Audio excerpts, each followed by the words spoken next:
सोमवार दिनांक 5 ऑगस्ट 2025 आजचा श्रावण महिन्यातला दुसरा सोमवार। पवित्र असा श्रावण महिन्यातल्या प्रत्येक सोमवारला तितकंच महत्व असतं जितकं प्रत्येक दिवसाला असतं। आपण सर्वजण अगदी उत्साहाने आणि आनंदाने या तासिकेला जॉईन होता। लक्षपूर्वक आपण तासिका बघता, लक्षपूर्वक तुम्ही त्या स्क्रीनवरचं सगळं वाचता, त्याचबरोबर शिक्षकाच्या पाठीमागे तुम्ही ते रिपीट करता। जे प्रश्न असतील त्या प्रश्नांच्या अनुषंगाने सुद्धा तुम्ही सर्वजण काळजीपूर्वक हे प्रश्न वाचत असाल। बालमित्रांनो, अहमदनगर जिल्हा ज्याचं नाव आता अहिल्यानगर झालेलं आहे, अहिल्यानगर जिल्हा परिषदेचे मुख्य कार्यकारी अधिकारी आदरणीय आनंदजी भंडारी साहेब, त्याचबरोबर जिल्हा प्राथमिक अधिकारी प्राथमिक शिक्षणाधिकारी आदरणीय भास्करजी पाटील साहेब, जिल्हा नोडल अधिकारी आदरणीय जयश्रीताई कारले मॅडम यांच्या सर्वांच्या मार्गदर्शनातून आपणासमोर गेली 3 वर्षापासून हा उपक्रम सातत्याने सुरू आहे। त्याचबरोबर ऑगस्ट महिना हा संपूर्ण संगमनेर तालुक्यातील विविध विषय शिक्षक आपणासमोर सकाळी 7 ते 8 या कालावधीमध्ये आपणाशी संवाद साधणार आहेत। आम्हा सर्व शिक्षकांना ज्यांच्यामुळे संधी मिळाली अशी आमच्या संगमनेर तालुका पंचायत समितीचे गट शिक्षणाधिकारी आदरणीय बाळासाहेबजी गुंड साहेब, त्याचबरोबर तालुका नोडल अधिकारी तथा शिक्षण विस्तार अधिकारी आदरणीय कल्याणजी राऊत साहेब, केंद्र प्रमुख आशाताई घुले मॅडम, केंद्र प्रमुख विनायक भोसले साहेब, त्याचबरोबर ज्यांच्या अथक परिश्रमामुळे आपणासमोर ऑनलाईन तासिकेमध्ये सुस्पष्ट चित्र असेल, आवाज असेल, त्या सर्व गोष्टीचं कव्हरेज जी तंत्रस्नेही टीम करते, त्या तंत्रस्नेही टीमचे Ashok Sonawane sir, Sitaram Dalvi sir, Premraj Taware sir, त्याचबरोबर ईश्वर राऊत सर, या सर्वांचे मी या अनुषंगाने आभार व्यक्त करतो। विद्यार्थी मित्रांनो, गुड मॉर्निंग, सुप्रभात। मी निलेश गंगाधर देशमुख, प्राथमिक शिक्षक, जिल्हा परिषद प्राथमिक शाळा कासारे, तालुका संगमनेर, जिल्हा अहिल्यानगर। जसं की काल आपण मराठी विषयाच्या संदर्भाने शब्द संपत्तीवरील प्रभुत्व या घटकाअंतर्गत समूहदर्शक शब्दाच्या संदर्भाने आपण कालच्या तासिकेमध्ये आपण चर्चा केली। आजही आपण त्याच घटकाशी संदर्भाने चर्चा करणार आहोत, परंतु उपघटक आज आपला वेगळा आहे।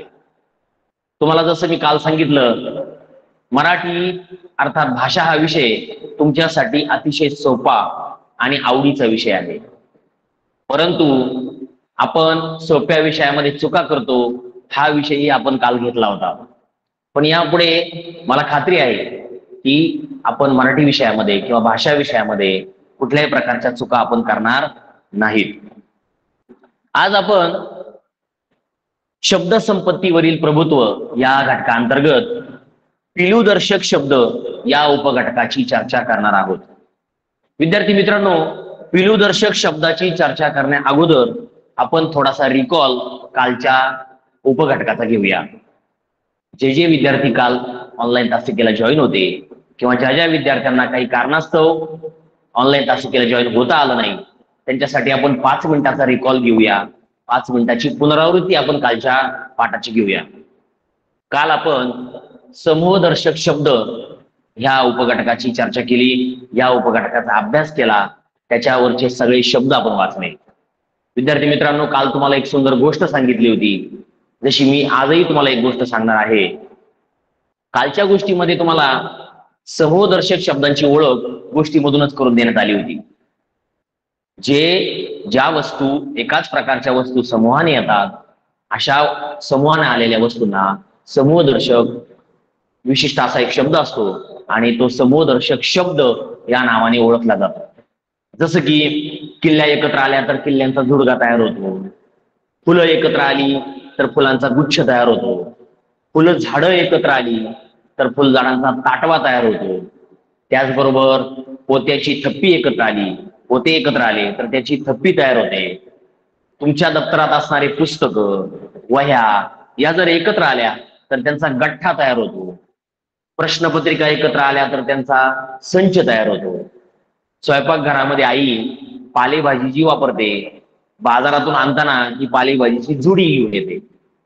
त्याचबरोबर काही फळं आपल्या घरामध्ये आणली जातात की जी तुम्ही ती खाल्ली पाहिजे. फळांचा समूह जर झाला तर त्याला फळांचा घोस असं म्हणतात. केळी एकत्र आली तर केळ्यांचा लोंगर तयार होतो. द्राक्ष एकत्र आले तर द्राक्षांचा घड तयार होतो. आपल्या घरामध्ये पैसे असतात, पैशांचं जर एकत्र आले सगळे नोटा तर नोटांची पुडके तयार होते. चिल्लर असेल म्हणजे सुट्टी नाणी असेल तर नाण्यांची चळक तयार होते. त्याचबरोबर चोरांची टोळी तयार होते जी आपण काल गोष्टीमध्ये बघितली. आकाशामध्ये ढगांचं घनमंडल तयार होतं. तारकांचा पुंज तयार होतो. गवताचा भारा तयार होतो तर गवताची पेंडी तयार होते. ऊसाची मोळी तयार होते. असे अनेक शब्द आपण काल समूहदर्शक शब्दाच्या अनुषंगाने काल आपण वाचले होते. काल आपण त्याचा अभ्यास केला होता. मला खात्री आहे कालचा तास झाल्यानंतर तुम्ही घरी दिवसभरामध्ये समूहदर्शक शब्द जे तुमच्या मार्गदर्शिकेमध्ये आहेत, जे तुमच्या प्रश्नसंचामध्ये आहे, जे तुमच्या पुस्तकामध्ये आहेत ते तुम्ही निश्चित वाचले असतील.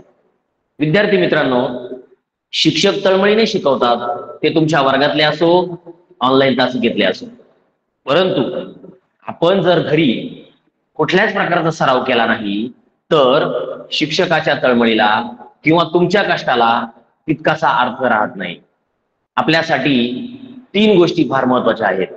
आपल्याला शिकवणारे शिक्षक, तुमचे आई वडील आणि तुम्हाला मार्गदर्शक आणि तुम्ही स्वतः. मार्गदर्शन करणारे शिक्षक, तुमचे आई वडील आणि तुम्ही स्वतः. हा जो त्रिकोण आहे या त्रिकोणाच्या सर्वांच्या सामूहिक प्रयत्नाने तुम्ही शिष्यवृत्ती परीक्षा असेल किंवा नवोदय सारखी परीक्षा असेल यामध्ये तुम्ही निश्चित यश प्राप्त करू शकता. मात्र तुमचे प्रयत्न कुठेही कमी पडता कामा नये. जास्तीत जास्त परिश्रम तुम्ही घेणं अपेक्षित आहे. तुम्ही स्वतःहून प्रश्न वाचणं अपेक्षित आहे. तुम्ही स्वतःहून शिक्षकांना प्रश्न विचारणं अपेक्षित आहे. आणि जेव्हा हे घडेल तेव्हा तुमचा आनंदही वाढेल, तुमचा उत्साहही वाढेल, तुमची जिज्ञासाही वाढेल आणि तुम्हाला अभ्यासामधली जी प्रगती आहे त्या प्रगतीचा अपेक्षित टप्पा सुद्धा पार करता येईल. तर कालच्या समूहदर्शक शब्दांचा रिकॉल आपण 5 मिनिटात घेतल्यानंतर आज आपण त्याच घटकाकडे जो आहे शब्द संपत्तीवरील प्रभुत्व, ज्याच्या अंतर्गत आजचा उपघटक आहे पिलूदर्शक शब्द. अतिशय सोपा घटक आहे. कालचा घटक जसा सोपा होता तसाच किंबहुना त्यापेक्षाही सोपा असा घटक आजचा पिलूदर्शक शब्दांचा आहे की ज्याला 32% भारांश संपूर्ण शब्द संपत्तीवरील प्रभुत्व या घटकासाठी निश्चित केलेला आहे. जसं की मी काल सांगितलं, शब्द संपत्तीवरील प्रभुत्वामध्ये समानार्थी शब्द, विरुद्धार्थी शब्द, अलंकारिक शब्द, शब्द समूहाबद्दल एक शब्द, पिलूदर्शक शब्द, समूहदर्शक शब्द हे विविध उपघटक याच्यामध्ये येत असतात. आणि हे आपल्या अगदी हक्काचे असे 16 गुण आपण हमखास मिळवू शकतो. फक्त इथे आपल्याला काळजी घ्यायची ती म्हणजे लक्षपूर्वक वाचन, लक्षपूर्वक निरीक्षण, या 2 गोष्टी आपल्याला अतिशय महत्वाच्या आहेत. प्रश्न वाचल्यानंतर सोपा वाटतो, उत्तर निवडण्याची घाई होते आणि आपण तिथेच चूक करतो. घरी येतो, घरी आल्यानंतर आपण सहज प्रश्नपत्रिका बघतो आणि अमुक अमुक प्रश्न याचं उत्तर तर मला येत होतं आणि मी घाईमध्ये त्याच्यात चूक केली. त्यावेळेला डोक्याला हात लावल्याशिवाय, पश्चाताप करण्याशिवाय आपल्याकडे काहीही उरत नाही. म्हणून कोणत्याही विद्यार्थ्याला पश्चाताप करण्याची वेळ येऊ नये, कोणत्याही विद्यार्थ्याला पेपर झाल्यानंतर वाईट वाटू नये, यासाठी डोळ्यात तेल घालून आपण प्रश्न वाचला पाहिजे, पर्याय वाचले पाहिजे, त्याच्यावर मनन केलं पाहिजे, चिंतन केलं पाहिजे आणि निश्चित केलेल्या वेळेमध्ये आपण त्याचं उत्तर निवडलं पाहिजे. एवढी खबरदारी तुम्ही घेतायत. घेत नसाल तर अजूनही ती काळजी तुम्ही घ्यावी अशी मला तुम्हाला सर्व विद्यार्थ्यांना एक नम्रतेची सूचना करायची आहे. विद्यार्थी मित्रांनो, पिलूदर्शक शब्दाची चर्चा करण्याच्या अगोदर तुम्हाला आवडणारी गोष्ट मी आता सांगणार आहे. जसं मी काल तुम्हाला एका शूर धाडसी मुलांची गोष्ट सांगितली, तशीच आज एक वेगळ्या प्रकारची गोष्ट मी तुम्हाला सांगणार आहे. विद्यार्थी मित्रांनो, तुम्ही इयत्ता 5वी मध्ये शिकताय. शिष्यवृत्ती परीक्षा, नवोदय सारखी परीक्षा आणि ह्या दोन्ही परीक्षांची तयारी होण्यासाठी आपल्या जिल्हा परिषदेने मिशन आरंभ सारखा उपक्रम सुरू केलेला आहे. खरं तर तुम्ही खूप भाग्यवान मुलं आहात. आपल्या जिल्हा परिषदेमध्ये शिकणारी खूप भाग्यवान मुलं तुम्ही आहात, कारण मिशन आरंभासारख्या उपक्रमामधून तुमची या परीक्षेची तयारी आपोआप होते आहे. दर महिन्याला तुमच्या मासिक चाचण्या होतात. दिवाळीच्या नंतर तुमच्या केंद्र स्तरावर चाचण्या होणार आहेत आणि आपण सगळ्या गोष्टीला तयार असणार आहोत. या परीक्षेमध्ये सातत्य, सराव या गोष्टीला अतिशय महत्व आहे आणि याच अनुषंगाने तुम्हाला मी एक छोटीशी गोष्ट आज सांगणार आहे. विद्यार्थी मित्रांनो, एक गाव होतं. त्या गावामध्ये 2 भाऊ राहत होते. 2 सख्खे भाऊ राहत होते. दोन्ही भावांचा लाकडं तोडण्याचा व्यवसाय होता. लाकडं तोडणं, त्याचे ओंडके तयार करणं, छोटे छोटे भाग तयार करणं आणि नंतर ते बाजारात जाऊन विकणं, अशा पद्धतीचा व्यवसाय त्यांचा होता. आता तुम्ही म्हणाल, झाडं तोडणं हा तर अपराध आहे, गुन्हा आहे, ही गोष्ट चांगली नाही. परंतु ते झाड जे तोडत होते ते वाळलेली झाडं तोडत होती. म्हणजे जी झाडं वाळलेली आहेत ती झाडं तोडत होती. पहिला जो भाऊ होता त्याचं नाव होतं राम, दुसऱ्याचं नाव होतं श्याम. रामने खूप कष्ट करून आतापर्यंत झाडं तोडून, त्याचे ओंडके तयार करून, त्याचे छोटे छोटे भाग करून आपला उदरनिर्वाह त्याचा चालला होता. श्याम त्या पद्धतीनेच काम करायचा, परंतु श्यामची काम करण्याची पद्धत थोडीशी वेगळी होती. एक दिवस राम श्यामला म्हणाला, अरे श्याम, आपण झाडं तर तोडतो रोज रोज तेच काम करतो, पण आपल्या कामामध्ये काहीतरी थोडंसं नाविन्य असलं पाहिजे, थोडा आनंद असला पाहिजे. म्हणून आपण उद्या झाडं तोडण्याची किंवा ओंडके तयार करण्याची एक छोटीशी स्पर्धा लावूया. आपण ज्याला पैज म्हणतो बघा. श्यामने पण त्याला होकार दिला. ठीक आहे, आपण पैज लावूया. आणि मग दुसऱ्या दिवशी निश्चित केलेल्या वेळामध्ये दोघंही ठरलेल्या जागेवर स्वतःची कुऱ्हाड घेऊन आले. आणि एक वेळ ठरलेली होती का ज्या वेळेला ती स्पर्धा सुरू होणार होती आणि 2 तासानंतर किंवा 4 तासानंतर, साधारण 4 तासानंतर ती स्पर्धा संपणार होती. स्पर्धेला सुरुवात झाली सकाळच्या 7 वाजता. जसे तुम्ही ऑनलाईन तासिकेला उपस्थित असता, अगदी त्याच वेळेला 7 वाजता स्पर्धा सुरू झाली. स्पर्धा सुरू झाली आणि जो राम होता त्या रामने भराभर लाकडं तोडायला सुरुवात केली. खूप वेगाने त्यांनी काम सुरू केलं. लाकडं तोडायचा, छोटे छोटे भाग करायचा, बाजूला ठेवायचा, मोठा ओंडका घ्यायचा, कोरडीचा घाव घालायचा, छोटे तुकडे करायचा, बाजूला ठेवायचा. असं त्याचं सातत्याने चालू होतं. जवळपास स्पर्धा 4 तासांची होती. पहिले 2 तास रामने अगदी घामाघूम होईपर्यंत लाकडं तोडली. आता तुम्ही म्हणाल, श्याम काय करत होता? श्याम शांतपणे बसला होता. तो काहीतरी करत होता, पण लाकडं तोडत नव्हता. रामने काही त्याच्याकडे लक्ष दिलं नाही. राम म्हटला, ही स्पर्धा आहे, स्पर्धेमध्ये आपण इतरांकडे लक्ष देण्यापेक्षा स्वतःवर लक्ष दिलं पाहिजे, स्वतःवर लक्ष केंद्रित केलं पाहिजे.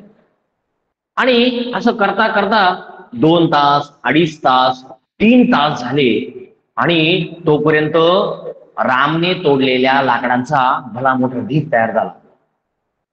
पण श्याम अजून काहीच काम करत नव्हता. मग रामचं सहज लक्ष श्यामकडे गेलं. श्याम काय करतोय? आणि श्यामकडे पाहून राम हसला, कुत्सित नजरेने हसला. त्याला वाटलं, आता सहजगते आपण स्पर्धा जिंकतोय, आता श्याम काही जिंकत नाहीये. ज्या वेळेला त्याने श्यामकडे बघितलं त्यावेळेला श्याम आपल्या कुऱ्हाडीला धार लावत होता. किती वेळ धार लावत होता? 2-2.5 तास तो त्याच्या कुऱ्हाडीला एकदम लाकडं तोडण्यासाठी अगदी परिपूर्ण करत होता, ज्याला आपण इंग्रजीमध्ये परफेक्ट म्हणतो, अशी परफेक्ट तो कुऱ्हाड तयार करत होता. 2.5 तासानंतर श्याम उठला आणि त्याने उरलेल्या 1.5 तासामध्ये रामपेक्षा दुपटीने काम करून रामपेक्षा जास्त झाडं, जास्त झाडाचे तुकडे, जास्त ओंडके कापले. आश्चर्य झालं रामला. राम पहिले 2-2.5 तास, 3 तास गमून गेला होता, अक्षरशः थकून गेला होता, घामाघूम झाला होता. पुढचे 1 तास त्याला तेवढी ताकद राहिली नव्हती, तेवढी शक्ती त्याच्यामध्ये राहिली नव्हती. स्पर्धा संपली, 4 तासाचा वेळ संपला आणि लाकडं मोजायला सुरुवात झाली. आता तुमच्या लक्षात आलं असेल, जास्तीत जास्त लाकडं रामने तोडली की श्यामने तोडली? बरोबर आहे, सर्वात जास्त लाकडं श्यामने तोडली, फक्त 1.5 तासामध्ये. स्पर्धा 4 तासाची होती, पण 1.5 तास श्यामने रामपेक्षाही जास्त काम केलं होतं. आता तुम्ही म्हणाले कसं शक्य आहे? तर शक्य आहे. हे शक्य कशामुळे झालं? श्यामने त्याच्या कुऱ्हाडीला परिपूर्ण करण्यासाठी जो वेळ घेतला, त्या वेळेमुळं त्याला कामाची त्याची जी गती होती ती रामपेक्षा दुप्पट झाली. विद्यार्थी मित्रांनो, अगदी राम आणि श्यामच्या गोष्टी सारखंच आपल्याला काही लाकडं तोडायची नाहीये, पण आपणासमोर या परीक्षेचं उद्दिष्ट आहे. बरोबर आहे की नाही? मग आता ह्या परीक्षेच्या तयारीसाठी आपण श्याम सारखं बसून राहून उशिरा जागं व्हायचं असा अर्थ या बोधकथेतून घ्यायचा नाही. आपल्याला अर्थ असा घ्यायचा आहे, कोणतीही गोष्ट करण्या अगोदर आपली तयारी ही परिपूर्ण असली पाहिजे, अगदी परफेक्ट असली पाहिजे, की ज्या तयारीमुळे आपण आपलं काम दुप्पट वेगाने आणि यशापर्यंत ती करू शकतो. म्हणून सरावाला आणि सातत्याला अतिशय महत्व आहे. या गोष्टीतून तुमच्या लक्षात आलं असेल. जसं तुम्ही लहान असताना ससा आणि कासवाची गोष्ट ऐकलेली आहे, आता ती गोष्ट मी पुन्हा सांगत नाही. शर्यत कासव जिंकलं होतं हे तुम्हाला माहिती आहे. कासव का जिंकलं होतं हे पण तुम्हाला माहित आहे. कासवाने हळूहळू का होईना त्याने शर्यतीमध्ये आपलं चालणं ठेवलं होतं. सशाने मात्र वेगामध्ये जाऊन नंतर तो निर्डावला, झोपला आणि कासव शर्यत जिंकलं. ज्याच्यामुळे इंग्रजीमध्ये सुविचार आला होता, slow but steady wins the race. मग अगदी ह्याचप्रमाणे आपण अगदी सातत्याने रोजच्या सरावाने या परीक्षेला सामोरं जाऊया आणि आपलं अपेक्षित असं यश आपण निश्चित प्राप्त करूया.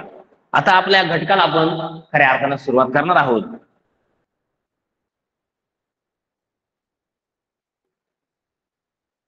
विद्यार्थी मित्रांनो, बघा आपणा समोर स्क्रीन दिसते, ज्याच्यामध्ये मुद्दाम लाल अक्षरामध्ये मी लक्षात ठेवा अशा पद्धतीचं लिहिलेलं आहे. आता या लक्षात ठेवामध्ये काय पिलुदर्शक शब्द ज्या उपघटकाची आज आपण चर्चा करणार आहोत. पिलुदर्शक शब्द म्हणजे दुसरं तिसरं काही नाही तर प्राणी व त्यांची पिल्ले. आता तुम्हाला सर्वांना प्राणी माहित आहेत. प्राण्यांमध्ये 2 प्रकार आहेत, ठीक नाही? पाळीव प्राणी वेगळे आणि जंगली प्राणी वेगळे. तर ते सर्व प्राणी पाळीव असतील किंवा जंगली असतील, त्या सर्व प्राण्यांच्या पिल्लांना पिलुदर्शक शब्दाच्या नावाने ओळखलं जातं. माणसांच्या लहान मुलांना किंवा पिल्लांना जसे बाळ म्हणतात, त्याप्रमाणे निरनिराळ्या प्राण्यांच्या पिल्लासाठी निरनिराळे शब्द वापरले जातात. आता हे तुम्हाला माहित आहे, आईचं असेल तर बाळ म्हणतो आपण, तसं वेगवेगळ्या प्राण्यांच्या पिल्लांना वेगवेगळ्या नावाने ओळखलं जातं. आता आपण या शब्दांची यादी बघूया, जेणेकरून तुम्हाला पिलुदर्शक शब्दांची ओळख होईल. जी ओळख तुम्हाला अगोदरपासूनच आहे, परंतु काही प्राण्यांच्या पिल्लांच्या नावाच्या संदर्भाने आपण थोडस हसू शकतो किंवा थोडस आपल्यामध्ये अति आत्मविश्वास येऊ शकतो. जसं मी काल सांगितलं होतं, आपण सगळे शब्द काळजीपूर्वक वाचूया, 2-2दा वाचूया. माझी अपेक्षा कालच्या सारखीच राहील. स्क्रीनवर तुम्हाला जेव्हा शब्द दिसतील तेव्हा ते फक्त तुम्ही बघू नका, तुम्ही ते माझ्या पाठीमागे मोठ्याने वाचा. आता आपण यादी वाचायला सुरुवात करूया.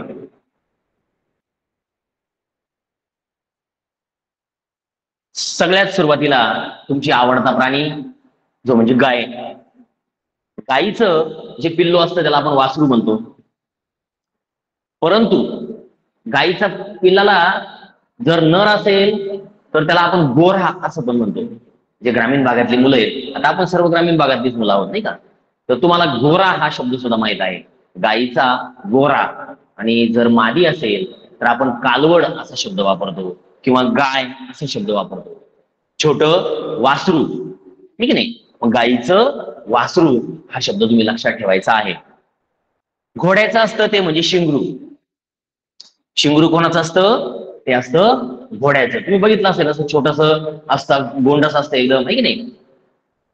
त्यानंतर माणसाचं बाळ किंवा लेकरू, दोन्ही शब्द वापरले जातात. माणसाचं बाळ किंवा लेकरू, इथं माणसाचं म्हणजे आपल्या आईचं असं अपेक्षित आहे.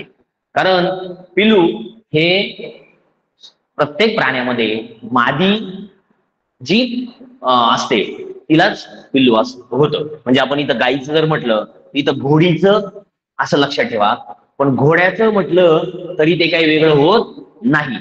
म्हणजे नर प्राण्याच्या नावाने पण पिल्लू ओळखलं जातं आणि मादी प्राण्याच्या नावाने सुद्धा पिल्लू ओळखलं जातं. जसं गाईचं वासरू आहे की नाही, घोड्याचं शिंगरू तसं घोडीचं पण शिंगरू, माणसाचं बाळ तसं आईचं बाळ किंवा लेकरू. या दोन्ही गोष्टी तुम्ही लक्षात ठेवा. कधी कधी प्रश्न फिरून पण येत असतो, थोडासा वेगळ्या पद्धतीने पण येत असतो. आता घरामध्ये आपण मांजर पाळतो. या मांजरीचं असतं पिल्लू. मांजरीच्या पिल्लाला पिल्लू हाच शब्द आहे. त्याचबरोबर मेंढीचं असतं कोकरू. आता मेंढी तुम्ही सर्वांनी बघितलं असेल, जी आपल्याला मऊ मऊ लोकर देते, आणि त्या मेंढीचा असतो कोकरू. आता काही शब्द थोडेसे फसवतात बरं का. मेंढीचे कोकरू हा शब्द तुम्ही लक्षात ठेवायचा आहे. या यादीमधले सर्व शब्द तुमच्या लक्षात आलेले आहेत. मी आता पुढची यादी घेतो. बघा आता पुढची यादी आलेली आहे तुमच्या समोर, सर्वांना दिसत असेल.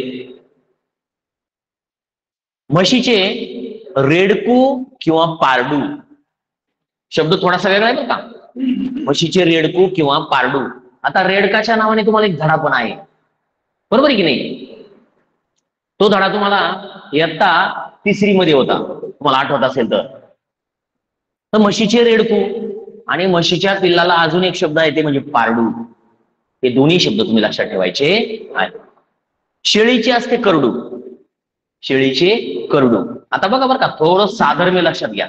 साधर्म्य म्हणजे नावांमध्ये असणारा सारखेपणा. कसा? मेंढीच्या पिल्लाला आपण कोकरू हा शब्द म्हणतो, तर आता इथे शेळीच्या पिल्लाला करडू असा शब्द आलेला आहे. कोकरू आणि करडू नावं वेगवेगळी आहेत, पण नावामध्ये थोडासा सारखेपणा आहे. बऱ्याच वेळा या सारखेपणामुळे आपण फसू पण शकतो नाही का. त्यामुळे लक्षात ठेवायचं, शेळीचं असतं करडू. तुम्ही माझ्यासोबत शब्द वाचायचे आहेत. सिंहाचा छावा. जंगलचा राजा सिंह, त्या सिंहाचा असतो छावा. सिंहिणीचा छावा असं पण म्हटलं जातं. मी दोन्ही पद्धतीने मुद्दाम वाचतोय, हेही तुम्ही लक्षात घ्या. हरणाचं असतं ते पाडस आणि शावक. हरणाच्या पिल्लाला 2 नाव आहेत, हरणाचं पाडस आणि हरणाचं शावक. तुम्ही एक गीत ऐकलं असेल किंवा ऐकलेलं नसेल तर तुम्ही एक गीत ऐका. त्यामध्ये आपल्याला अशी एक ओळ आहे, हरणाचे पाडस व्याघ्र धरी येले, तैसे मज झाले देवा. हरणाचे पाडस, हरणाचे पाडस व्याघ्र धरी येले. व्याघ्र म्हणजे वाघ. हरणाच्या पाडसाला व्याघ्राने म्हणजे वाघाने पकडलं आहे. अशा गाण्यांमधून सुद्धा आपल्याला आपल्या कधी कधी बऱ्याचशा गोष्टींची ओळख होत असते. तर हरणाच्या पिल्लाला 2 नाव आहेत, हरणाचं पाडस पण आहे आणि हरणाचं शावक पण आहे. हत्ती. हत्तीच्या पिल्लाला पिल्लू असंच म्हटलं जातं. तुम्ही टीव्ही मध्ये किंवा मोबाईल मध्ये तुम्ही ते बघितलं असेल, छोटस असतं. तर हत्तीचं पिल्लू, त्याला पिल्लू हा असा शब्द आहे.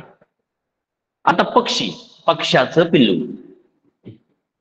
आता पक्षी यामध्ये सर्व पक्षी आले हा, ज्यांना चोच आहे, ज्यांना दोन पाय आहे आणि उडण्यासाठी त्यांना पंख आहे. सर्व पक्ष्यांच्या पिलांना पिल्लू असा शब्द आहे. बघा, पिल्लू हा शब्द बराच वेळा आलेला आहे. हत्तीचे पिल्लू, मांजरीचे पिल्लू आणि आता पक्ष्याचे सुद्धा पिल्लू असा शब्द आलेला आहे. वाघाचा असतो तो बच्चा किंवा बछडा. आता इथे आपण थोडंसं फसतो बरं का विद्यार्थी मित्रांनो. वाघाचा बच्चा किंवा बछडा, दोन्ही शब्द ब वरूनच सुरुवात झालेली आहे. बऱ्याच वेळा मुलं घाई करतात आणि छावा कोणाचं विचारलं की ते म्हणतात वाघाचा.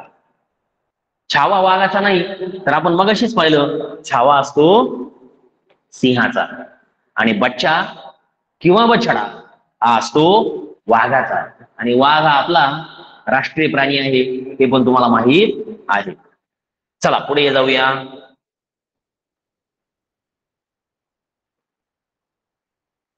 आता यादी छोटीशी होती, आता याच्यापेक्षा वेगळी यादी नाही, बरोबर आहे की नाही. म्हणजे जेवढे यादी आपण पाहिली तेवढ्या यादीमध्ये जेवढे प्राणी आले होते, जेवढे पक्षी आले होते, पाळीव प्राणी आले होते, त्यांच्या पिल्लांना काय म्हणतात, त्या पद्धतीने आपण ती यादी वाचलेली आहे. आता तुम्हाला याहीपेक्षा वेगळी यादी जर उपलब्ध झाली, जी याच्यामध्ये नाही, जे प्राणी याच्यामध्ये आलेले नाहीत, ती यादी तुम्ही अवश्य मिळवा आणि तुम्ही ती काळजीपूर्वक वाचा. आता आपण यादी वाचल्यानंतर प्रश्नांकडे वळणार आहोत, की जे प्रश्न आपल्याला परीक्षेमध्ये येतात, प्रश्नपत्रिकेमध्ये येतात आणि मग आपण त्या यादीनुसार किंवा त्या प्रश्नानुसार आपण विचार करत असतो, बरोबर आहे की नाही. तर आपण प्रश्नाकडे जाऊया. पहिला प्रश्न, प्रश्नाचं स्वरूप बघा. प्रश्न वाचताना बिलकुल घाई करायची नाही. प्रश्न हा काळजीपूर्वकच वाचला गेला पाहिजे.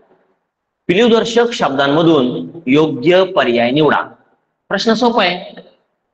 हा प्रश्न 2023च्या मुख्य शिष्यवृत्ती परीक्षेमध्ये आलेला प्रश्न आहे, त्यामुळे इथे 2023 असा मी उल्लेख केलेला आहे. प्रश्न काय आहे? गायीचे वासरू तसे म्हशीचे काय, ठीक आहे नाही. गायीचे वासरू तर म्हशीचे काय. मला वाटतं प्रश्न वाचतानाच काही मुलांनी उत्तर दिलं असेल, पर्याय न बघता सुद्धा, आहे की नाही. परंतु जसं मी काल सांगितलं होतं, विषय कोणता असो द्या, तो मराठी असो, गणित असो, बुद्धिमत्ता असो किंवा इंग्रजी विषय असो, प्रश्न काळजीपूर्वक वाचणं आणि दिलेले 4 पर्याय काळजीपूर्वक वाचल्यानंतरच तुम्ही उत्तर निवडलं पाहिजे. उत्तर निवडण्याची जास्त घाई कधीही करायची नाही. जास्त घाई केलेला ससा आपल्याला व्हायचं नाही, तर slow but steady wins the race, शर्यत जिंकणार कासव आपल्याला व्हायचं आहे. तर म्हशीचं करडू असतं का, लेकरू असतं, पाडस असतं की रेडकू असतं. आता तुम्हाला पर्याय वाचल्यानंतर उत्तर तुम्हाला कळालं असेल की म्हशीचं रेडकू हा उत्तर बरोबर आहे. मी मगाशी तुम्हाला सांगितलं होतं, आपल्याला त्या नावाने, म्हशीच्या रेडकाच्या नावाने किंवा ती गोष्ट आपल्याला पाठ्यपुस्तकामध्ये होती. मग आता करडू कोणाचं असतं, थोडस या अनुषंगाने जाऊ आपण, नाही का. करडू असतं शेळीचं, लेकरू असतं आईचं किंवा माणसाचं आणि पाडस असतं हरणाचं. आता मी हे सगळे पर्याय समजून का सांगितले, तुम्ही म्हणाल उत्तर तर सापडलंय, पर्याय समजून सांगण्याची काय आवश्यकता आहे. पर्याय समजून सांगितल्यामुळे आपली पुन्हा रिव्हिजन होते, पुन्हा आपला सराव होतोय, कोणाचं पिल्लू कोणाचं, आहे की नाही. पहिला प्रश्न तुम्हाला लक्षात आला असेल. आता आपण पुढच्या प्रश्नाकडे जाऊया. पुढच्या प्रश्नाचं स्वरूप थोडस बदललेलं आहे. बदल काहीच नाही, विशेष बदल काहीच नाही. योग्य पर्याय निवडून त्याच्या क्रमांकाचे वर्तुळ रंगवा. आपण उत्तर निवडल्यानंतर त्याचा पर्याय आपण उत्तर पत्रिकेमध्ये गोल करत असतो, ठीक आहे नाही. प्रश्न आहे, सिंहाचा छावा तर गायीचा टिंबटिंब.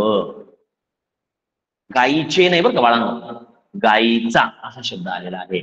सिंहाचा छावा तर गायीचा काय. पर्याय एकदा वाचूया, मग तुमच्या लक्षात येईल. तुम्हाला पर्याय समोर दिसत आहेत. पहिला पर्याय आहे पिल्लू, दुसरा पर्याय आहे छावा, तिसरा पर्याय आहे बछडा आणि चौथा पर्याय आहे गोरा. मी जेव्हा यादी वाचत होतो, यादी वाचतानाच तुम्हाला मी एक गोष्ट सांगितली. यादीमध्ये गाईचे वासरू असा शब्द होता, जर तुमच्या लक्षात असेल तर. आणि वासरू शब्द वाचल्यानंतरच मी तुम्हाला सांगितलं होतं की गाईचे वासरू तर आहेच, पण गाईच्या पिल्लाला गोरा असंही म्हटलं जातं.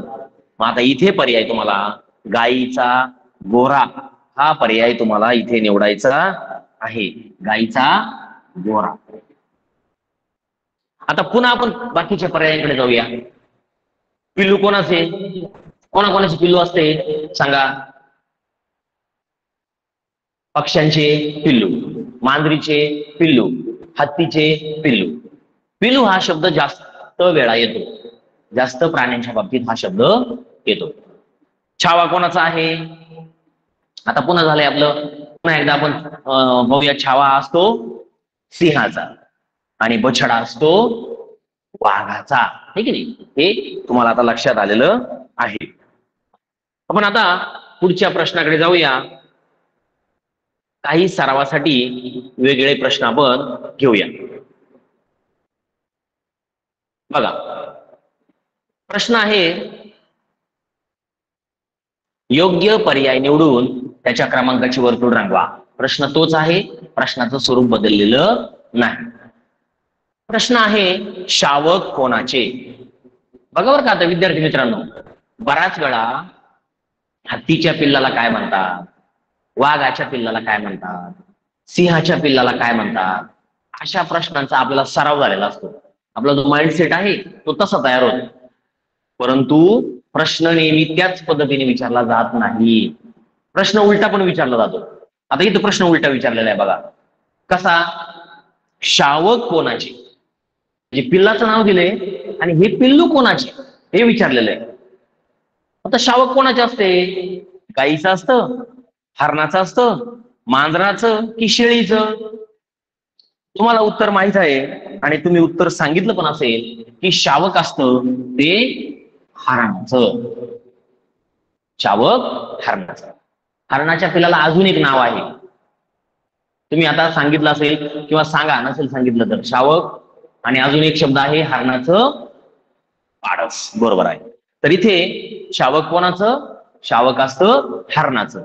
मग आता थोडं उत्तराकडून जाऊया, बाकीच्या पर्यायांकडून. गाईचं, गाईचं वासरू असतं किंवा गोरा असतो. मांजराचं, मांजराचं पिल्लू असतं आणि शेळीचं करडू असतं, हे आपण बघितलेलं आहे.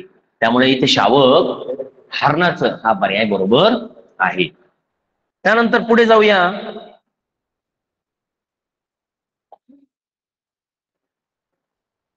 प्रश्न सोपा आहे. कोकरू कोणाचे? कोकरू कोणाचे? प्रश्न तसाच आहे बरं का. पिल्लू दिले आणि पिल्लू कोणाचे हे विचारलेलं आहे. तर कोकरू घोड्याचे का, गाढवाचे, शेळीचे की मेंढीचे? आता इथेही तुम्ही उत्तर अचूक निवडलेलं आहे, मला खात्री आहे की कोकरू असतं मेंढीचं. कोकरू असतं मेंढीचं. मग आता घोड्याचं काय असतं रे बाळांनो? घोड्याचं असतं पाडस किंवा शावक. सॉरी, घोड्याचं असतं शिंगरू. सॉरी, घोड्याचं शिंगरू. गाढवाचं पण असतं शिंगरू. गाढवाच्या पिल्लाला अजून एक नाव आहे बरं का. कोणाला माहित आहे का? गाढवाच्या पिल्लाला अजून एक नाव आहे. गाढवाचं शिंगरू, तसं गाढवाचं तट्टू हा शब्द तुम्हाला माहित असला पाहिजे. गाढवाचं तट्टू. शेळीचं करडू असतं, पण इथं कोकरू विचारलंय. नावामध्ये असणारं साधर्म्य, मगाशीच मी सांगितलं होतं, सारखेपणा, कोकरू करडू हा शब्द जुळता मिळता आहे. बऱ्याच वेळा घाईमध्ये आपण शेळीची असं पर्याय निवडून टाकतो, आहे की नाही? पण कोकरू हे मेंढीचं आहे, हे तुम्ही पुन्हा एकदा लक्षात घ्या. पुढच्या प्रश्नाकडे जाऊया. प्रश्न आहे बच्चा कोणाचा? बच्चा कोणाचा? बच्चा सिंहाचा असतो, हत्तीचा असतो, वाघाचा असतो की घोड्याचा असतो? आता मगाशी आपण पाहिलं दोन शब्द आहेत वाघाच्या पिल्लासाठी, एक बछडा आणि दुसरा आहे बच्चा. आणि मी तुम्हाला हेही सांगितलं होतं लक्षात ठेवण्यासाठी, सोपी आयडिया, की दोन्ही शब्द ब ने सुरू होतात. मग आता इथे बच्चा, बच्चा कोणाचा आहे? तर तो आहे वाघाचा, वाघाचा बच्चा. पुन्हा बाकीच्या पर्यायांकडून पण जाऊया आपण. सिंहाचा असतो छावा, हत्तीचा असतं पिल्लू, घोड्याचा असतं शिंगरू आणि वाघाचा असतो तो बच्चा. बरोबर आहे की नाही? त्यानंतर पुढे जाऊया आपण. पुढचा प्रश्न आहे पिल्लू कोणाचे? पिल्लू कोणाचे? आता हा शब्द जास्तीत जास्त वेळा वापरला जातो. मी मग सांगितलं तुम्हाला, पिल्लू हा शब्द जास्तीत जास्त वापरला जातो, म्हणजे जास्त प्राण्यांच्या पिल्लाच्या बाबतीत पिल्लू हा शब्द वापरला जातो. तर पिल्लू कोणाचे? मग मांजरीचे पिल्लू की माणसाचे पिल्लू, म्हशीचे पिल्लू की घोड्याचे पिल्लू? कधी कधी लाडाना आई किंवा आपले वडील तुम्हाला माझं पिल्लू, माझं पिल्लू असं म्हणतात. मग आता हे लाडानं म्हटलेलं नाव आहे. मग माणसाच्या किंवा आईच्या बाळाला बाळ असं म्हटलं जातं बरं का. ते लाडानं पिल्लू जर म्हणत असेल तर कधी कधी चुकीचा पर्याय निवडण्याची सुद्धा शक्यता असते. कारण बऱ्याच वेळा आपण घरी जसं बोलतो, घरी जसं ऐकतो, परिसरामध्ये जसं ऐकतो, कधी कधी तशाच पद्धतीने आपण उत्तर निवडण्याचा प्रयत्न करतो, पण तसं कधी करायचं नाही. तर इथे पिल्लू असतं ते म्हणजे मांजरीचं. हा पर्याय तुम्हाला सापडला असेल. काही मुलांना दोन पर्याय बरोबर वाटले असतील, पण असं कधी होत नाही. पर्याय नेहमी एकच अचूक असतो. माणसाचं बाळ मी आताच सांगितलं, म्हशीचे रेडकू आणि घोड्याचे शिंगरू असतं. त्यामुळे इथे मांजरीचं पिल्लू हा पर्याय बरोबर आहे. त्यानंतर पुढे जाऊया. पुढचा प्रश्न आहे शिंगरू कोणाचे? शिंगरू कोणाचे? गाईचे, शेळीचे, घोड्याचे की हरणाचे? आता हा प्रश्न आपला झालेला आहे. तुम्ही म्हणाल पुन्हा पुन्हा तेच तेच चालू आहे. पुन्हा पुन्हा तेच जरी चालू असलं तरी तुम्ही मी सांगितलेली गोष्ट विसरू नका. सराव, सातत्य आणि पुन्हा पुन्हा केलेला पुनरावृत्ती या परीक्षेचं यश हेच आहे. पुन्हा पुन्हा तुम्ही वाचलं पाहिजे, पुन्हा पुन्हा तुम्ही ते निरीक्षण केलं पाहिजे, पुन्हा पुन्हा तुम्ही ते लिहिलं पाहिजे. तर शिंगरू कोणाचं असतं? मग शिंगरू कोणाचं असतं? तर तुम्ही उत्तरापर्यंत आला असाल. शिंगरू असतं घोड्याचं. माझा हात हरणाकडे होता, काही मुलं लगेच हरणाचं म्हटले असेल नाही का. शिंगरू असतं घोड्याचं. गाईचं काय असतं रे बाळांनो? वासरू किंवा गोरा. शेळीचं करडू आणि हरणाचं शावक किंवा पाडस. पुन्हा पुन्हा पुन्हा पुन्हा तेच तेच सांगत आहे, परंतु ते गरजेचं आहे. आता आपण पुढच्या प्रश्नाकडे जाऊया. पुढचा प्रश्न आहे छावा कोणाचा? छावा कोणाचा? आता इथे आपण जास्त काही वेळ घेणार नाही. वाघाचा नाही, माहितीये तुम्हाला, वाघाचा बच्चा किंवा बछडा असतो. गाढवाचं शिंगरू असतं, मांजराचं पिल्लू असतं. इथे उत्तर तुम्ही लगेच निवडू शकता. छावा असतो तो असतो सिंहाचा. ठीक नाही? आपण छत्रपती संभाजी महाराजांना आदराने सिंहाचा छावा असं म्हणतो. तुम्ही हे ऐकलं असेल. यावेळेला आपण छत्रपती शिवाजी महाराजांना सिंहाच्या रूपामध्ये मानतो, तर छत्रपती संभाजी महाराजांना आपण छावा असं म्हणत असतो. कारण ते तेवढे शूर होते, तेवढे धाडसी होते, त्यामुळे त्यांना त्या नावाने ओळखलं जातं. आता आपण पुढच्या प्रश्नाकडे वळूया. पुढच्या प्रश्नाचं स्वरूप थोडंसं बदललेलं आहे बघा. योग्य पर्याय निवडून त्याच्या उत्तराच्या वर्तुळाचा क्रमांक किंवा क्रमांकाचे वर्तुळ रंगवा. आता प्रश्न थोडा बदललाय बरं का. प्रश्न कसा बदललाय बघा. आतापर्यंत सोपं सोपं वाटत असलेलं थोडस कठीण होत चाललंय का. रस्त्याने चालताना सगळा रस्ता काही सपाट नसतो. कधी रस्त्याला चढ येतात, कधी रस्त्याला उतार येतात. आपल्या शैक्षणिक वाटचालीमध्ये रस्त्याचं उदाहरण नेहमी लक्षात ठेवायचं. रस्ता म्हणजे आपलं शैक्षणिक मार्गक्रमण. या रस्त्यामध्ये खड्डे येणार आहेत, काटे येणार आहेत, चढ येणार आहेत, उतार येणार आहेत, रस्त्यामध्ये चिखल होणार आहे, दगडगोटे येणार आहेत. मग आता तुम्ही म्हणाल शैक्षणिक वाटचालीचा आणि रस्त्याचा काय संबंध? तुम्ही विचार करा, पहिलीपासून शिकत शिकत तुम्ही आता 5वी पर्यंत आलात.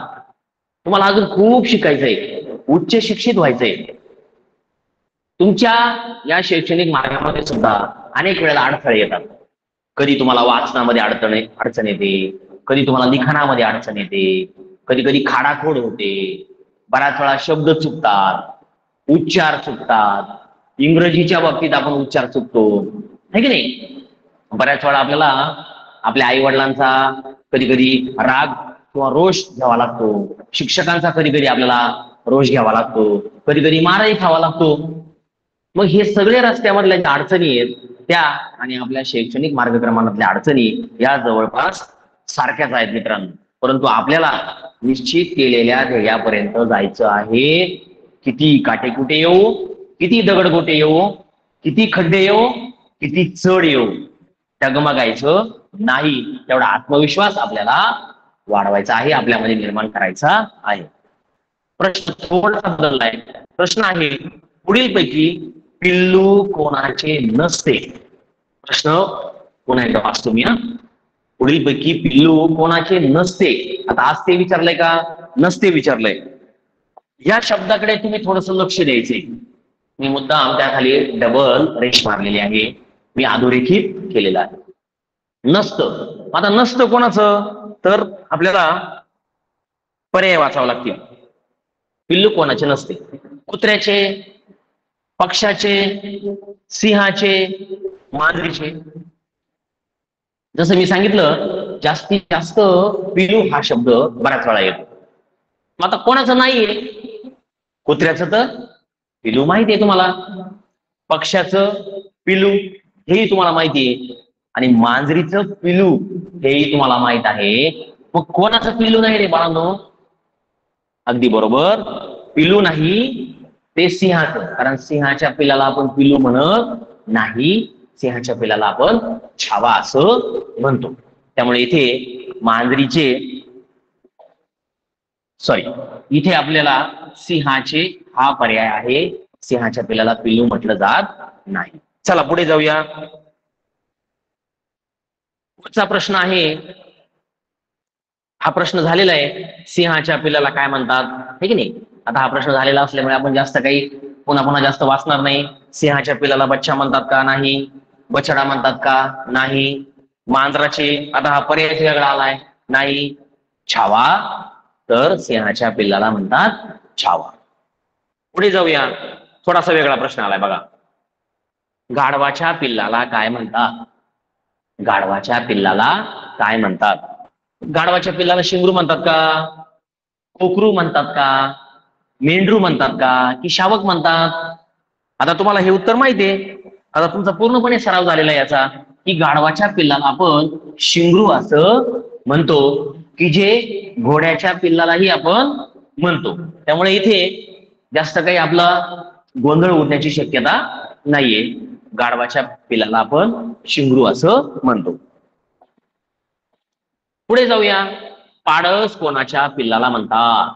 प्रश्न पुन्हा एकदा वाचतो बरं का मी. पाडस कोणाच्या पिल्लाला म्हणतात? आता पाडस कोणाचं असतं? शावक आणि पाडस कोणाचं असतं? सिंहिणीच्या पिल्लाला म्हणतात का? हरणाच्या पिल्लाला म्हणतात का? वाघिणीच्या पिल्लाला म्हणतात का? की हत्तीच्या? इथे सुद्धा तुम्ही उत्तर बरोबर अचूक निवडला असेल, की पाडस आपण हरणाच्या पिल्लाला म्हणतो, है की नाही? सोपं आहे. हरणाच्या पिल्लाला आपण पाडस म्हणतो. चला पुढे. पुढचा प्रश्न आहे, माणसाच्या पिल्लाला काय म्हणतात? माणसाच्या पिल्लाला काय म्हणतात? पाडस, शावक, कोकरू आणि लेकरू. इथे सुद्धा तुम्ही उत्तर अचूक निवडला असेल. माणसाच्या पिल्लाला आपण लेकरू असं म्हणत असतो. बाळ असा सुद्धा शब्द आहे. आणि लेकरू असा पण शब्द आहे. दोन्ही शब्द तुम्ही लक्षात ठेवायचे आहे. आता प्रश्न थोडासा बदललाय, प्रश्नाचं स्वरूप बदललंय. पुढील पैकी पिढीदर्शक शब्दांची चुकीची जोडी असलेला पर्याय ओळखा. लक्ष द्या, चुकीची जोडी, मुद्दाम त्याच्या खाली मी रेष मारलेली आहे. प्रश्न वाचताना तुम्हाला अशा काही शब्दांखाली रेषा मारायच्या आहेत पेपर सोडवताना, की ज्यामुळे तुमचं त्या प्रश्नाकडे कॉन्सन्ट्रेशन राहील, लक्ष राहील, तुम्ही त्या प्रश्नाची वाचताना चूक करणार नाही. चुकीची जोडी ओळखायची आहे. पहिली जोडी आहे म्हशीचे रेडकू. सांगा बरं, आपण वाचता वाचता सांगूया बरोबर आहे की चूक आहे? म्हशीची रेडकू जोडी तर बरोबर आहे. वाघाचा बछडा, वाघाचा बछडा जोडी बरोबर आहे. सिंहाचा बच्चा, सिंहाचा बच्चा बघा बरं का. आणि मी चौथी जोडी वाचतो, शेळीचे करडू. आता सिंहाचा बच्चा, सिंहाचा बच्चा नसतो हे आपण 4-5 वेळा ऐकलं, 4-5 वेळा बघितलं. सिंहाचा असतो तो छावा, त्यामुळे ही जोडी चुकीची आहे. सिंहाचा बच्चा नसतो. पुढे जाऊया. चुकीची जोडी ओळखायची आहे, प्रश्न तोच आहे. हा, घोड्याचे पिल्लू, गाढवाचे शिंगरू, हरणाचे शावक, माणसाचे बाळ. आता इथेही सोपं आहे एकदम. तुम्हाला माहितीये घोड्याच्या पिल्लाला आपण शिंगरू म्हणतो, त्यामुळे ही जोडी इथे चुकीची आहे. कारण गाढवाचं शिंगरू ही जोडी बरोबर आहे, हरणाचं शावक ही जोडी पण बरोबर आहे, आणि माणसाचे बाळ ही जोडी सुद्धा अचूक आहे. पण घोड्याचे पिल्लू ही जोडी चुकीची आहे. अचूक आणि चुकीची हे शब्द तुम्ही लक्षात घ्यायचे आहेत. पुढे जाऊया.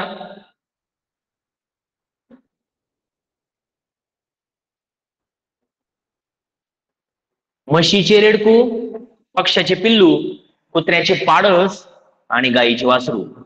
आता काही मुलांना हसू पण आले असेल, हे की नाही? कुत्र्याचे पाडस कुठं असतं? कुत्र्याचं पाडस नसतं. कुत्र्याच्या पिल्लाला आपण पिल्लूच म्हणतो.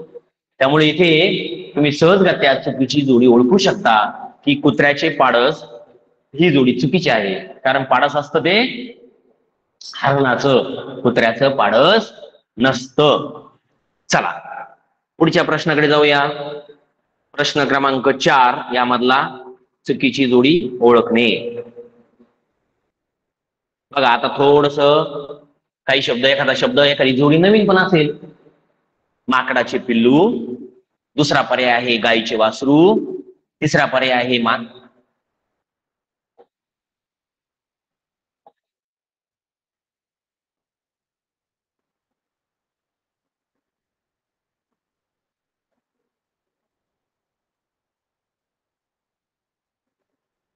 हा, माकडाचे पिल्लू, गायीचे वासरू, माणसाचे बाळ, कोंबडीचे बच्चा. कोंबडीचे बच्चा बघा बरं का. आता इथे सुद्धा तुम्हाला काही शब्द वाचल्यानंतर हसू येईल की नाही, की इथं चुकीची जी जोडी आहे, माकडाचं पिल्लू बरोबर असतं हे तुम्हाला माहिती आहे, गायीचे वासरू हे पण माहित झालंय तुम्हाला, आणि माणसाचं बाळ हे तुम्हाला माहित झालंय. इथे कोंबडीचा बच्चा असतो का रे? कोंबडी हा काय आहे? पक्षी आहे, आणि पक्ष्याच्या, कोणत्याही पक्ष्याच्या बाळाला पिल्लू असंच म्हटलं जातं, जसं मी आधी वाचतानाच तुम्हाला सांगितलं होतं. त्यामुळे ही जोडी चुकीची आहे. आता पुढे जाऊया.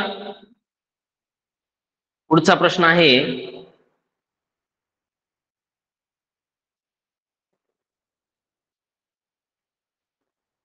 हा प्रश्न 2022च्या परीक्षेमध्ये आलेला आहे. 2022ची जी मुख्य परीक्षा झाली होती त्या परीक्षेमध्ये आलेला प्रश्न आहे. घोडा शिंगरू, मेंढी करडू, म्हैस कोकरू, हरणी पाडस. आता याच्यामध्ये आपल्याला कोणती जोडी चुकीची आहे हे निवडायचंय. बघा, घोडा शिंगरू हे तुम्हाला माहित झालेलं आहे, ही जोडी बरोबर आहे. मेंढीचे करडू ही जोडी सुद्धा बरोबर आहे, कारण मेंढीचं करडू आणि मेंढीचं कोकरू असंही आपण म्हणतो. म्हशीचं कोकरू असतं का रे? म्हशीचं कोकरू नसतं, त्यामुळे ही जोडी इथे चुकीची आहे. चला पुढे. पुन्हा आलाय करडू कोणाचे? घोडीचे, शेळीचे, वाघाचे, मेंढीचे. कोणाचं असतं करडू? करडू असतं शेळीचं, आहे की नाही? बरोबर आहे की नाही? बकरू, आपल्याला बकरी पण म्हणतो, बकरू पण म्हणतो, किंवा आपण करडू सुद्धा म्हणतो. चला पुढे. पुढचा 8वा प्रश्न आहे, जो 2018च्या परीक्षेमध्ये आलेला प्रश्न आहे. तो म्हणजे गायीचे वासरू, हरणाचे शावक, वाघाचा बछडा, मेंढीचे करडू. काय जोडी चुकीची इथं? कोणती जोडी चुकीची आहे? गायीचं वासरू असतं, बरोबर आहे. हरणाचं शावक असतं, हेही बरोबर आहे. वाघाचा बछडा बरोबर आहे, बरोबर आहे ना. मेंढीचं करडू, इथं कोणती जोडी चुकीची वाटते तुम्हाला सांगा? मेंढीचं कोकरू असलं पाहिजे की करडू असलं पाहिजे? मेंढीचं कोकरू असणं अपेक्षित आहे, त्यामुळे इथं मेंढीचं करडू ही जोडी चुकीची आहे. पुढच्या प्रश्नाकडे वळूया. आता प्रश्नाचं स्वरूप थोडंसं बदललंय बरं का विद्यार्थी मित्रांनो. खालीलपैकी पिलूदर्शक शब्दांची योग्य जोडी कोणती? आता चुकीची जोडी ओळखायची नाही, योग्य जोडी आपल्याला ओळखायची आहे. चला, पहिला पर्याय आहे मेंढीचे कोकरू, गाईचे वासरू, सिंहाचा बछडा, माणसाचे बाळ. माणसाची नाही तर माणसाचे बाळ. मग आता इथं जोड्या कोणत्या कोणत्या बरोबर आहेत बघा बरं का. प्रश्न थोडासा बदललाय. जोडी एकच बरोबर असेल असं सांगता येत नाही. 2 जोड्याही बरोबर असू शकतात, 3 जोड्याही बरोबर असू शकतात, 4ही जोड्या बरोबर असू शकतात. मग आता आपण ज्या जोड्या बरोबर आहेत त्याच्या पुढे बरोबरची टिक मार्क करूया. मेंढीचे कोकरू बरोबर आहे, गाईचं वासरू बरोबर आहे, सिंहाचा बछडा नाही. वाघाचा बछडा असतो, सिंहाचा तर असतो छावा, त्यामुळे ही जोडी चुकीची आहे. आपण त्याला चुकीची खूण करूया. माणसाचं बाळ ही जोडी सुद्धा बरोबर आहे. मी जसं सांगितलं एकच जोडी बरोबर असते असं नाही. अ, ब आणि ड या तिन्ही जोड्या बरोबर आहेत, हे की नाही? आणि आपल्याला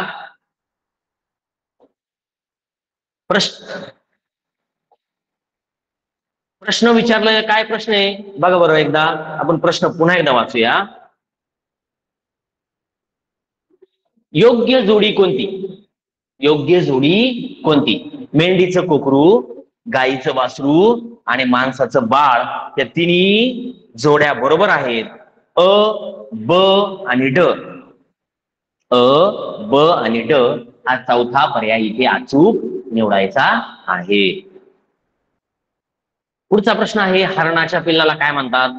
आता हा प्रश्न पुन्हा आलेला आहे, त्यामुळे याला आपण जास्त वेळ देणार नाही. हरणाच्या पिल्लाला शिंगरू म्हणतात की करडू म्हणतात, पाडस म्हणतात की शावक म्हणतात? इथे पण थोडासा बदल आहे बघा. पाडस आणि शावक हे दोन्ही उत्तर बरोबर आहेत. जर दोन्ही उत्तर बरोबर असेल तर खालचा कोणता पर्याय आपल्याला निवडायचा आहे? खालचा कोणता पर्याय निवडायचा आपल्याला? पाडस आणि शावक, बरोबर आहे की नाही? पाडस आणि शावक हे दोन्ही शब्द बरोबर आहे. याचा अर्थ क आणि ड. क आणि ड असणारा इथं पर्याय कोणता आहे? तर तो आहे पर्याय क्रमांक 2, ठीक नाही? फक्त क आणि ड योग्य. इथे तुम्हाला काळजीपूर्वक वाचन करणं गरजेचं आहे. चला पुढे जाऊया. खालीलपैकी पिलूदर्शक शब्दांच्या एकूण किती जोड्या चुकीच्या आहेत? प्रश्नाचं स्वरूप बदललंय. चुकीच्या जोड्या विचारल्या. आता योग्य जोड्या ओळखायच्या नाहीयेत, चुकीच्या जोड्या किती आहेत? या जोड्या सुद्धा 1, 2, 3 किंवा 4ही चुकीच्या असू शकतात. चला, घोड्याचं शिंगरू, म्हशीचे वासरू, वाघाचा बच्चा, मेंढीचे कोकरू, कोणकोणत्या जोड्या चुकीच्या आहेत त्या ओळखू आपण. आपल्याला चुकीच्या ओळखायला सांगितल्या. घोड्याचं शिंगरू तर बरोबर आहे, बरोबर आहे. घोड्याचं शिंगरू ही जोडी बरोबर आहे.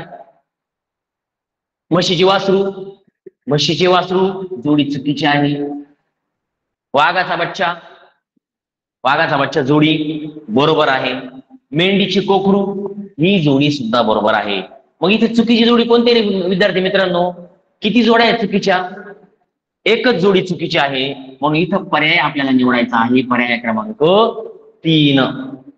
बरोबर आहे की नाही? चला पुढे जाऊया. खालीलपैकी गाढवाचे पिल्लू कोणते? प्रश्न थोडा बदललेला आहे. प्रश्न बदललेला आहे. खालीलपैकी गाढवाचे पिल्लू कोणते? एक शावक, शिंगरू, करडू, तट्टू. बघा बर का, आता इथे एकच पर्याय बरोबर असेल असं सांगता येत नाही. तुम्हाला एक शब्द माहित आहे की गाढवाच्या पिल्लाला शिंगरू म्हणतात, बरोबर आहे की नाही? पण जर उत्तर निवडण्याची आपण घाई केली आणि काही विद्यार्थ्यांनी फक्त ब असा पहिला पर्याय निवडला तर तुमचं उत्तर हमखास चुकलं. मग आता इथं अजून एक पिल्लाचं नाव आहे जो गाढवाच्या पिल्लाच्या नावाने ओळखलं जातं. फक्त शिंगरू नव्हे तर तट्टू हा शब्द सुद्धा बरोबर आहे. गाढवाच्या पिल्लाला तट्टू असंही म्हटलं जातं. म्हणून इथे आपल्याला ब आणि ड असा पर्याय क्रमांक 4 निवडावा लागेल. फक्त ब नाही तर ब आणि ड योग्य असा पर्याय क्रमांक 4 आपल्याला इथे निवडायचा आहे. पुढच्या प्रश्नाकडे जाऊया आपण.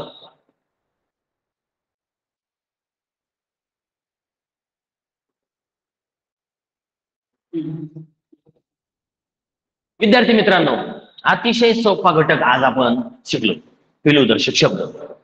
यादी मी वाचली, तुम्ही माझ्या पाठीमागे ती वाचली किंवा रिपीट पण केली, बरोबर आहे का? आता काही संदर्भ ग्रंथांचा तुम्हाला इथे उपयोग करायचा आहे. संदर्भ ग्रंथ म्हणजे कोणते? संदर्भ साहित्य म्हणजे कोणते? ज्या ज्या पुस्तकांमधून आपण शिष्यवृत्ती परीक्षा, नवोदय परीक्षा याची तयारी अधिक म्हणजे जास्तीची करू शकतो अशी पुस्तकं म्हणजे संदर्भ पुस्तकं.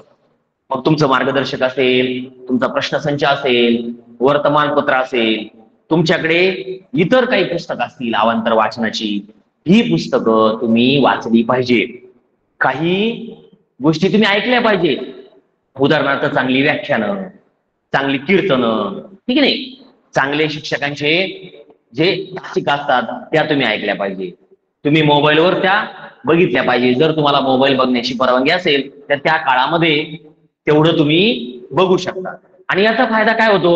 वारंवार वाचल्याने, वारंवार बघितल्याने, वारंवार ऐकल्याने आपण शिकत असतो. कारण आपण परिसरामधल्या प्रत्येक गोष्टीमधून शिकत असतो. विद्यार्थी हा काय फक्त शाळेमध्ये येऊन शिकतो असं नाही. तुम्ही सकाळी उठल्यापासून रात्री झोपेपर्यंत शिकत असता आणि ते वेगवेगळ्या अवयवाच्या माध्यमातून शिकत असता. कधी कधी तुम्ही नवीन बघता, कधी कधी तुम्ही नवीन ऐकता, कधी कधी तुम्ही नवीन वस्तूची चव घेता, कधी कधी नवीन वस्तूला स्पर्श करता, है की नाही? आणि कधी कधी नवीन वस्तूंचे तुम्ही स्वतः अनुभव घेता. बघणं, ऐकणं, वाचणं, बोलणं, व्यक्त होणं हे म्हणजे शिकणंच आहे. त्यामुळे तुम्ही सतत शिकत असता. तुम्ही एक वाक्य ऐकलं असेल, मनुष्य हा मरेपर्यंत विद्यार्थी असतो, असं का म्हटलं असेल? तर खरंच आहे ना, शाळेत आलेलाच फक्त विद्यार्थी असतो असं नाही. या परिसरामध्ये आपण प्रत्येक गोष्टीकडून शिकत असतो आणि प्रत्येक वेळेला शिकत असतो. त्यामुळे आपण नेहमी नवीन काहीतरी शिकण्याची इच्छा आपल्या मनामध्ये असली पाहिजे आणि नवीन शिकण्याची आवड आपल्याला नेहमी असली पाहिजे. तर आजच्या या पिलूदर्शक शब्दाच्या उपघटकानुसार फक्त तुम्हाला मी आता गृहपाठ देतोय, तो गृहपाठ तुम्ही एकदा वाचा आणि त्या पद्धतीने तुम्ही सराव करा. यादीत नसलेल्या इतर प्राण्यांच्या पिल्लांना काय म्हणतात ते शोधा व लिहा. जी यादी आपण वाचली त्या यादीमध्ये नसलेले पिल्लू तुम्ही प्राणी आणि पिल्लू शोधायचे, वाचायचे, लिहायचे आहेत. असो, आजच्या या तासिकेमधून तुम्हाला भरपूर आनंदही मिळाला असेल आणि भरपूर शिकायलाही मिळालं असेल अशी मी अपेक्षा व्यक्त करतो. तुम्ही नव्याने पुन्हा एकदा अभ्यास करा, आनंदी राहा आणि निरोगी आयुष्य तुम्ही आपण सर्वांनी जगूया. धन्यवाद.